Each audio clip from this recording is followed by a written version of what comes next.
Hey, good morning, class, and welcome back to Financial Literacy 101. Professor Brooks here, Professor B. Got to start with the quick accountability check-in. I also want to just give you guys a heads up. If you see me looking to the left, I've got my notes up there. So just making sure that I don't miss anything that we need to cover in our next couple of sessions here. To start with, I need to have true confessions. I have not been tracking my expenses over the last week, and I think that's because I really didn't sit down, write out a goal, and set a goal to make sure that I did it. So I am back on track. Before I even started class today, I went down and made sure that I wrote everything in my journal, so we're good. We're good to go there. Secondly, if you are on this journey with us for creating an emergency fund, we are on day 21, and if you do the math, you should have approximately $231 sitting aside in an emergency fund account. Yay! I have mine. Hopefully, you have yours. But you're saying to yourself, Professor B, I didn't quite get there. I don't care. I hope that you got somewhere. If you have more than you had 21 days ago, let's consider that a success. Remember, this is life work. This is your plan. We're all starting on our journey at a different spot. So wherever you are, I am excited and encouraged that you will hopefully be sharing with me and the rest of your classmates that, yes, I have an emergency fund. Yes, I am right on track.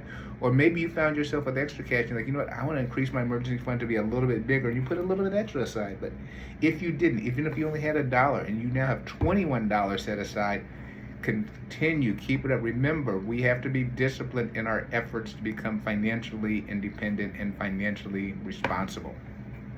So there's 7 days left. I'm going to encourage you to push yourself a little bit, to go ahead and try and hit $22 tomorrow, 23, 24, until we get to 28. Now you're probably thinking, I don't know where this is coming from, so I'm going to ask you to dig a little deeper, to look at your spending plan. I don't know if you're a fancy coffee person, so maybe you cut out a couple of those fancy coffees. If you are a nail person and it's like, ooh, you know what, they may have to go undone for a day or two, or you like the fancy eyelashes, or maybe you're big into the fancy evening cocktails on the weekend, whatever it is. I just challenge you to put a little bit aside to make sure that we're creating a good emergency fund for this first month right out the gate that we're trying to work together. I'd like to turn our time over to something I've been talking about a little bit is credit cards, and we're going to talk particularly in two different areas: when to use credit cards, why we use credit cards, and I'm not naive to think that some of you haven't already used, maybe used is the wrong word, abused your credit card privileges and have found yourself into credit card debt. So we're going to talk a little bit about two strategies that I'd like to discuss in terms of getting out of credit card debt. So first of all, when to use a credit card. So let's think about this from a responsibility standpoint, right? We should use a credit card when you're trying to build credit. That's kind of what it's for. Get the credit card, put a purchase on it, something that you can afford, and go pay it off. This is just that simple, right? And it could be your outfit. It could be whatever it is that you're going to, it could be your groceries. So wherever there's an opportunity to use a credit card, use a credit card, but make sure you have the funds set aside to pay off that credit card in that window. This really goes back to one of the things we've been harping on, which is just be disciplined, right? And if you need to, remember we talked about your good idea coach, talk to them about it and just letting them know, hey, putting my groceries on the credit card. So if you put your groceries on the credit card, that means you're probably eating at home. You probably don't want to put your groceries on the credit card and also your restaurant charges on the credit card. We have to make choices. It's okay for us to say no. If you're in the position where you're wanting to try and earn some rewards, that's an opportunity to use the credit cards. There's tons of them out there. I can't say specifically, which one to use or which one is better, but I know that there are cards out there. I will share with you. Myself, I used a travel rewards card that actually helped me over the last several years as I was trying to do some traveling, and we were able to get companion passes and do trips that we probably would not have been able to afford should we have not had the rewards card. Emergency expenses is also an opportunity of when to use a credit card. So do I need to define emergency expenses, or have we talked a little bit about that from when we were creating our plan before? So you know what, yeah, I better just make sure, because repetition is how we learn. So emergency expenses are things like medical bills, a car expense, HVAC, something in your home or your apartment or whatever your living accommodations are. What are not emergency expenses in my world New golf shoes are not an emergency expense. New golf clubs are not an emergency expense. Shoes in general are. I need them, but let's just make sure we're being very diligent. And if you're questioning whether or not this is an emergency expense, if you contact your GIC, good idea, coach, and ask, remember that someone that's holding you accountable, that's not emotionally attached to the outcomes, they will tell you if it's an emergency or not. So make sure that you've got somebody holding you accountable. The other opportunity I like to use a credit card is when you're making large purchases. So if you're trying to buy, I don't know, maybe some furniture for your home, refrigerator, something along those lines, a great opportunity to put it on a credit card, making sure that you have the cash to pay that credit card off when it comes due within the 30-day window. We talked a little bit about travel, and also many of you are making online purchases. I would highly encourage you to use a credit card versus your debit card. Should something go wrong, should it be a fraudulent site, there's ways to potentially stop that money from coming out of your account if it's on a credit card, but once it hits your debit card, it's gone. So something for you to think about from that perspective as well.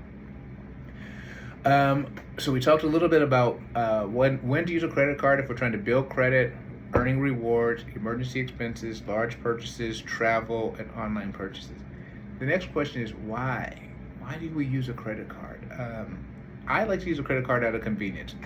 Put it all in one transaction and then just pay it off at the end. For me personally, I like to pay my credit card off weekly. I have been in credit card debt. I have this healthy fear of things accumulating because sometimes I forget to say no. But when I go out on Fridays, which I did this morning, and I pay off my credit card, it's like, yes, I know what I've done. It also helps me to be accountable and think like, I've already spent enough money on things for me, and so I'm gonna let it go. The other reason why you may want to use a credit card is what I call purchase protection. So one was convenience, remember why? Convenience or purchase protection. Depending on what you're buying, if it can cover damage or theft or something along those lines if the transaction is bought on the purchase card. That's not always the case, but it could potentially be the case. Another reason I like to use a credit card, I'm going to keep repeating this: convenience, purchase protection. The third reason is fraud protection.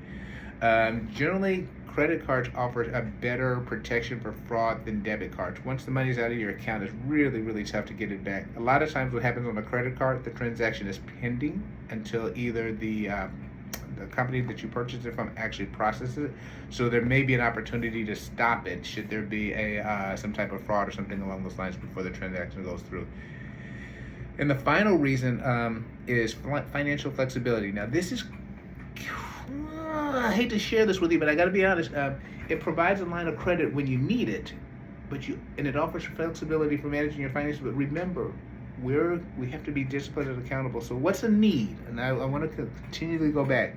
And as you're creating your spending plan, as you're being diligent about your finances, which is something we haven't done in the past, you know what needs are, you know what wants are. So we will just continue to kind of go down that road. Things that you should take into consideration when you are thinking about credit cards. First of all is the interest rate. Hopefully this won't come into play for us because you know what?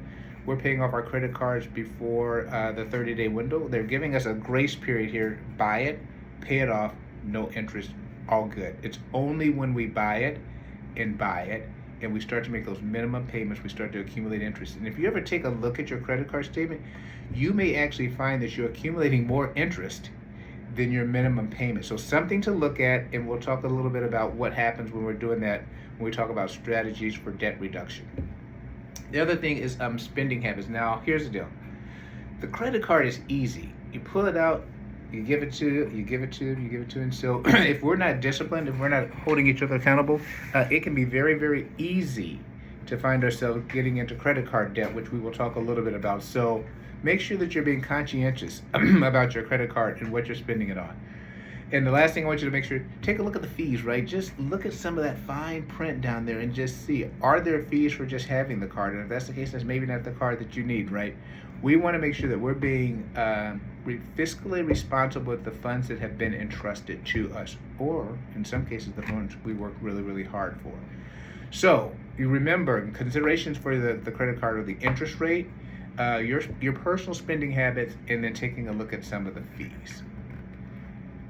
So I would be extremely naive, and you guys would not think that I was credible at all if I would think, oh, this is the first time folks are getting credit cards. No, no, no, no. Some of you have used, no, abused your credit card privileges, and so you may have found yourself in credit card debt. And that's what we're going to talk about now. First of all, I'd like for you to assess your own situation as to where you are. So I'm going to give you basically two strategies that I like for getting out of credit card debt. One is going to be the avalanche strategy. Two is going to be the snowball strategy. But in either strategy, get your little journal out, and I want you to write down name of the creditor, the day that it's due, the current balance, the minimum payment, and I think that's it, right? So you should have that for each one of your credit cards. And then we have to determine which strategy works best for you, right? There's the avalanche strategy, which you're actually going to save more money quicker, but you won't see the impact as well. So we'll talk a little about snowball in just a moment. But for the avalanche strategy, pick your highest interest rate credit card, and you're simply going to make that minimum payment plus.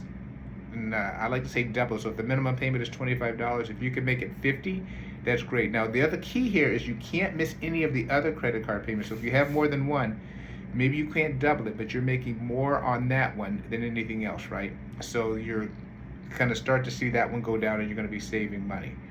Is that clear? I'm going to just say that one more time. List out all the credit cards. We got the credit card company name, we got the amount that's due, the date that's due, and we got the balance.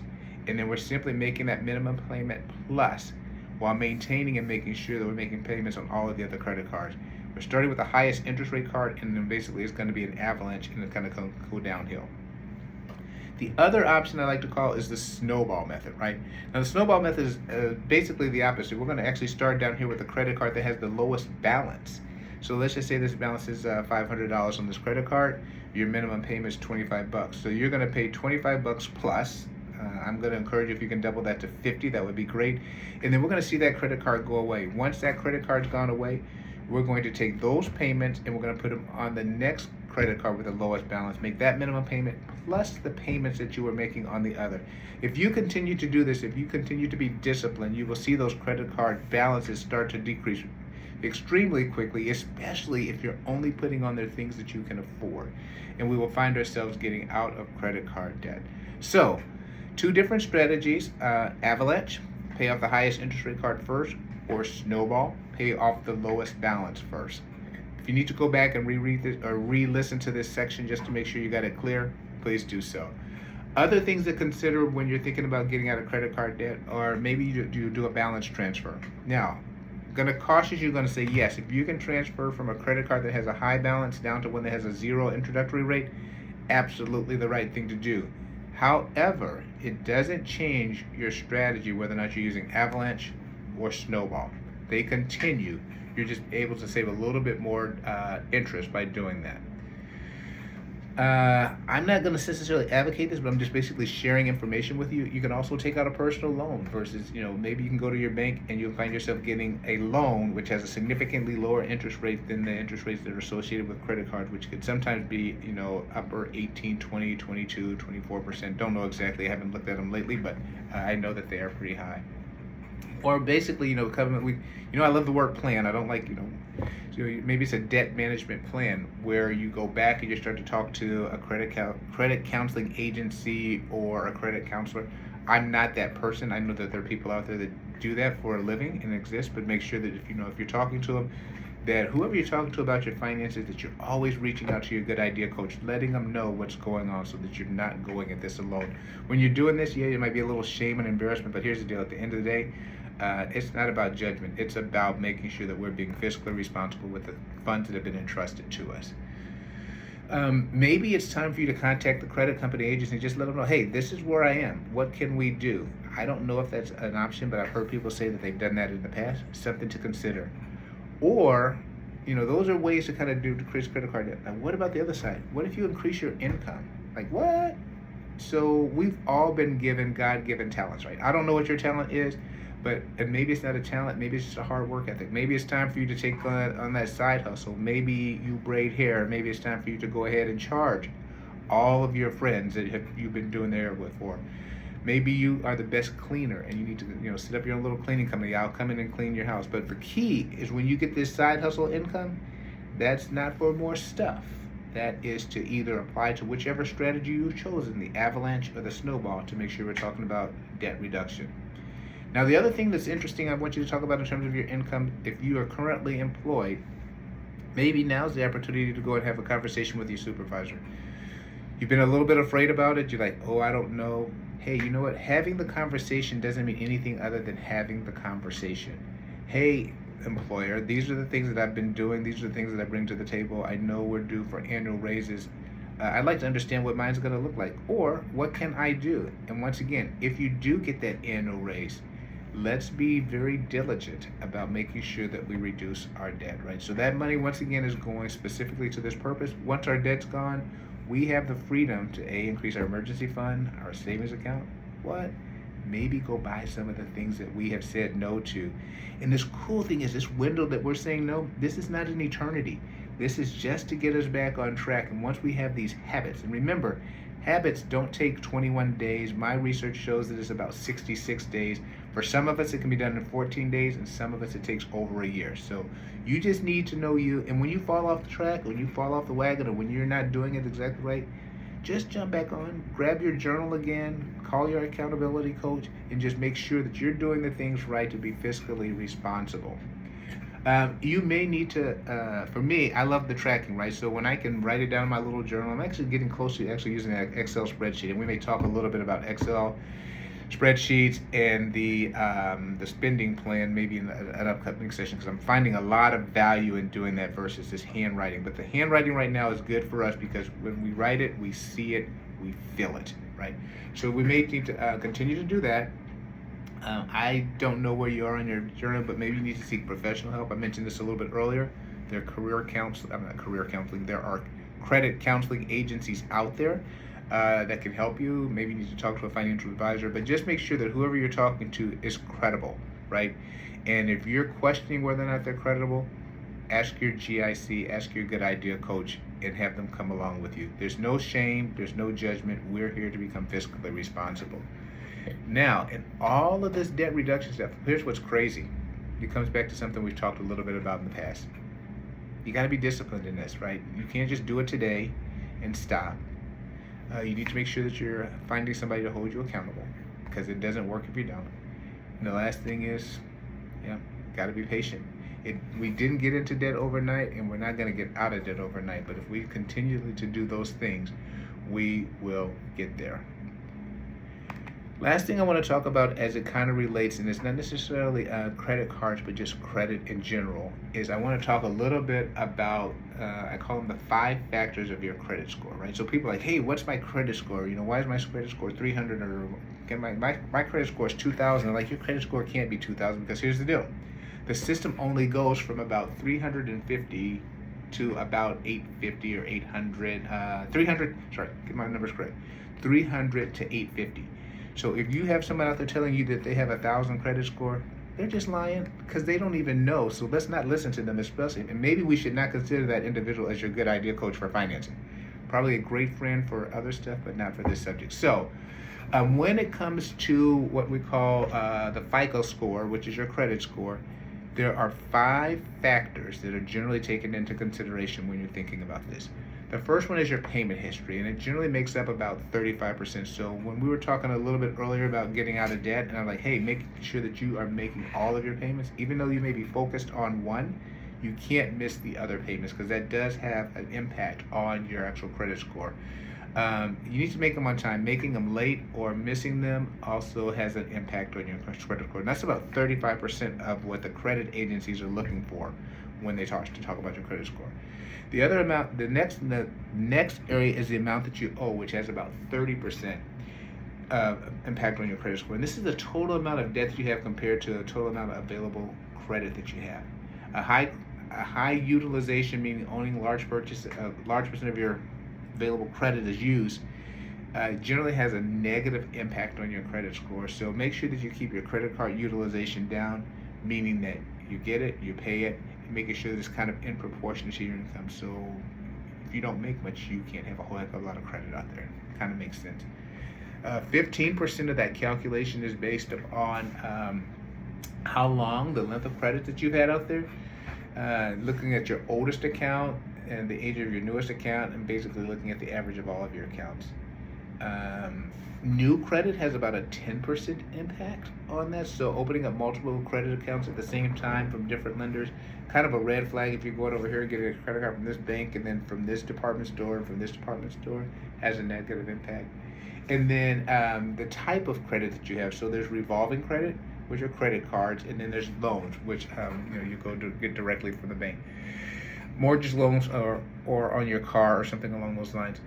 They all impact your credit score, which is interesting, right? The ones that impacted the least are the loans. Your car loan. So, but what's having the hugest impact, or the largest impact, is the amount that you owe and your payment history. So pay your bills on time. You incurred the debt, pay the debt, or say no, so you don't even have the debt, right? So those are some things that you want to take into consideration. Those kind of the basics of how you look at your credit score. Remember, payment history is about 35%. The amount owed is about 30%. The length of credit is 15%. New credit, 10%, and the credit mix is also 10%. That should get me to the 100%. So that is where we are going to leave off today. I think I've given you a lot. As I mentioned earlier, I got back on track. So if you have fallen off the track of tracking, get back on track. Continue to build that emergency fund. I'm excited. I'd love to hear from you in terms of, yes, I do have an emergency fund, or this isn't working for me, or also what other areas that we should be considered. We talked a lot about when to use credit, why to use credit. We talked about some strategies today for getting out of credit card debt, the avalanche and the snowball, and we talked a little bit about the FICO score. So if I spoke too quick, if you didn't quite get it, go back, take a look. The cool thing, this is on video. At some point in time, I'd love it if we can all find a time to get together where we can have, like, can we call it office hours, where we sit and you bring a question, you bring some information, you share with me, information that I can share with others. So until then, remember to be disciplined, accountable, and patient. Appreciate you. Talk to you next week. All the best.